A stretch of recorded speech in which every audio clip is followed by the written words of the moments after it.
you ever wondered of God's love before?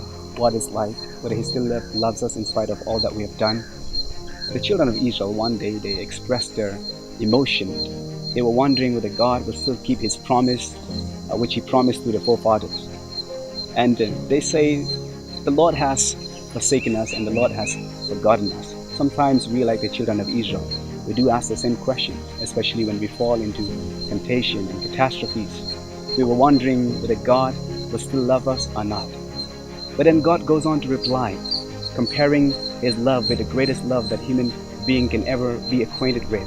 He said, can a woman forget her nursing child? Can she not have compassion on the son of her womb?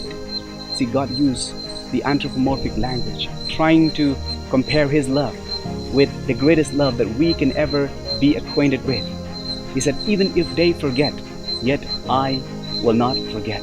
He goes on to say, He said, see, I have inscribed your name on the palms of my hand. The reason He said that is because God understood what is the practice of that generation.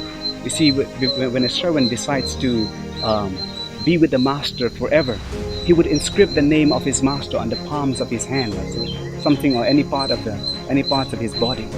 But never in the history that you see a master does it for a servant.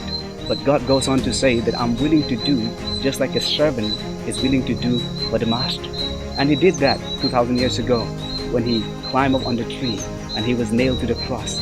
He bore the mark on His hands, and that these marks will remain forever throughout eternity.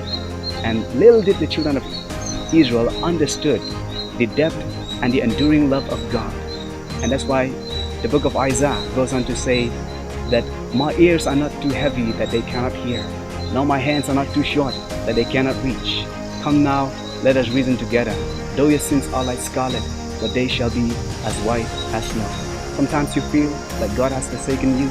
Look at the marks of Jesus. They will always remain there forever, which means that He's always there to be by our side, and you're always constantly on His mind. My name is Amri. Thank you for joining me on the teaspoon of hope.